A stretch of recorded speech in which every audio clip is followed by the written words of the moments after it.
name is Nur Kasrina Misha binti Abdul Razak. My student ID is 2023-863758.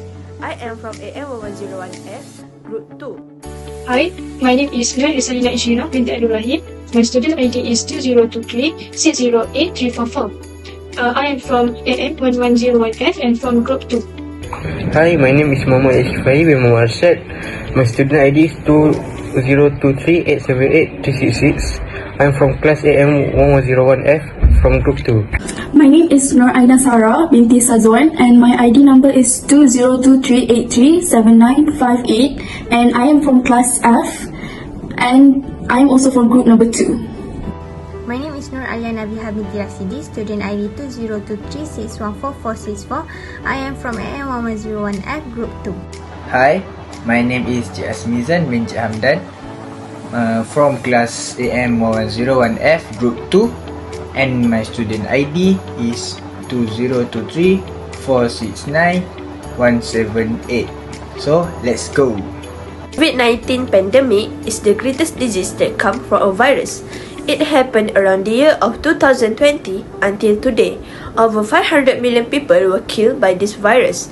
This virus maybe have come from a Wuhan, China that have a market of exotic food that has been held around the end of December 2019. Hi, today I will talk about how the Ministry of Health in Malaysia managed the issue of COVID-19. The Ministry of Health in Malaysia implemented a comprehensive response plan.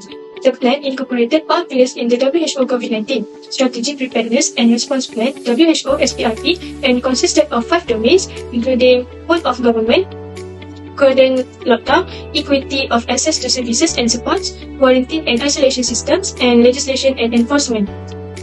Next, the government implemented the Movement Control Order (MCO), or we call it as lockdown. It is a government-imposed restriction on the movement of people and activities within a specific area. So, the impact of the lockdown in Malaysia include both positive and negative effects. The positive effect is to limit the spread of the disease, while the negative effect is adverse effects on public livelihoods, leading to economic challenges and affecting various sectors. Other than that, the Ministry of Health also used the digital technology and developed several applications such as MySejahtera and Selangkah.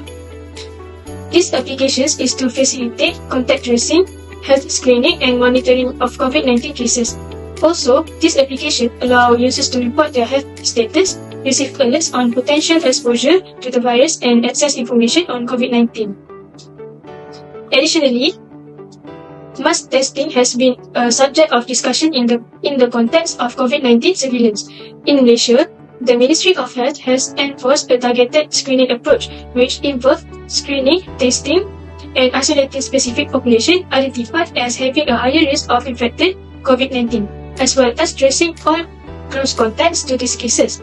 This approach aligns with the recommendations of the World Health Organization (WHO) for countries with clusters of COVID-19 to test all suspected cases rather than carrying out mass testing. Ministry of Health using job rotation to divide tasks by using shift work. Ministry of Health also using matrix structure to manage COVID-19 pandemic in Malaysia. All doctor and nurse must be involved in treating patients that are suffering from COVID-19 pandemic without hesitation. In addition, as you guys know, in the Ministry of Health, only the director, which is Tan Sri Dr. Nur Hisham bin Abdullah, has the right or power to carry out the responsibilities of COVID-19 pandemic. The director always give information about COVID-19 cases every day, such as the number of patients that have been treated in the hospital or the number of COVID-19 related deaths. Furthermore, each health sector will be full of people that have symptoms of COVID-19. MOH must send the patient who have been critical or infected to the quarantine places or hospital. All our health sector must do their job according to rules and procedure to achieve organization goals such as reduce COVID-19. MOH also is using health screening at all points of entry such as pharmacy or shopping mall.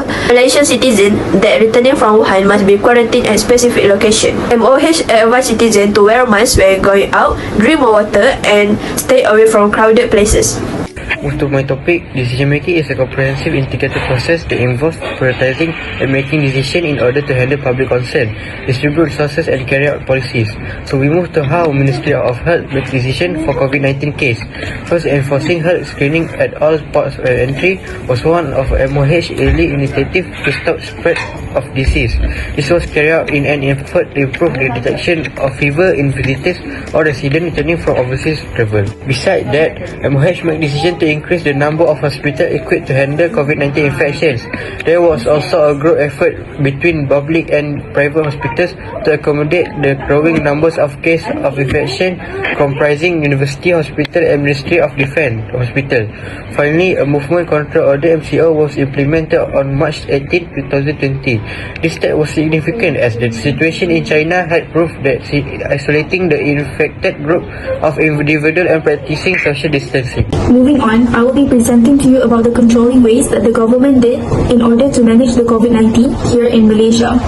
One of the controlling strategies to help counter the COVID-19 pandemic in Malaysia used by the MOH, which is the Ministry of Health, is by undergoing the MCO, which is Movement Control Order, beginning on 18 March 2020.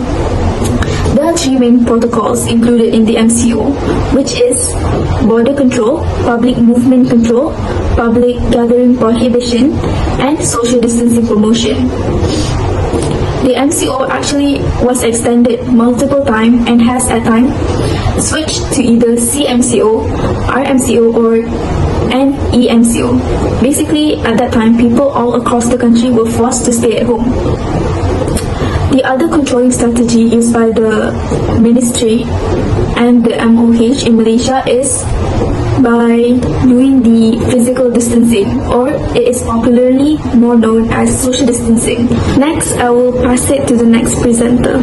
Additionally, another point to consider as a strategy done by the Ministry of Health MOH in order to overcome and manage the COVID-19 pandemic in Malaysia is by implementing a vaccination campaign.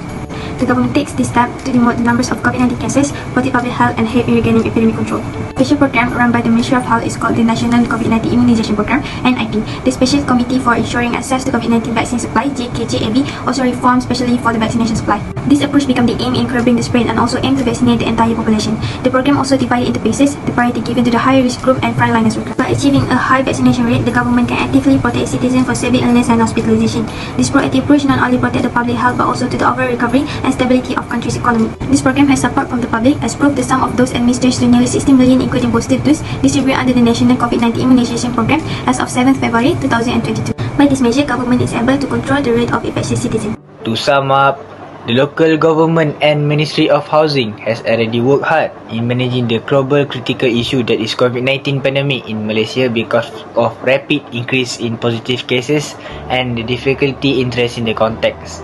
As businesses struggle to cope with the pandemic, SWOT analysis is a great tool to regain the balance. In the SWOT analysis, we will study about 4 things, which is strengths, weaknesses, opportunities and threats. During pandemic COVID-19, our major strength is e-commerce, which propelled the switch of physical shopping to digital shopping. During COVID-19 pandemic, online shopping became a trend because people cannot leave their house without other necessities and a lot of time is spent on their smartphone. Next, COVID-19 pandemic has weakness. During COVID-19, the normal way of running business cannot be used. Many of companies had to use the work from home concept that had many difficulties such as lack of communication, distraction and burnout. Some opportunities have been taken, for example, government stimulus. Lastly, the biggest threat during COVID-19 is a drop in purchasing power. The price of goods become very expensive due to the lack of the resources due to the difficulty in doing the production process of the product, but the demand is increasing. The effect is that producers are not able to meet all the demand and raise the price and just people who can afford it can buy. And the fourth phase of Malaysia Movement Control Order MCO was implemented to better manage clusters and stop transmission. The COVID-19 pandemic has halt in its spread thanks to the MCO and focusing screening. In addition, 3 economic stimulus have been offered by the government to lessen the effect of the declining economy. As a result of Malaysia's industries working together, the country's economy is currently recovering, which will help it rise to the top of the development league.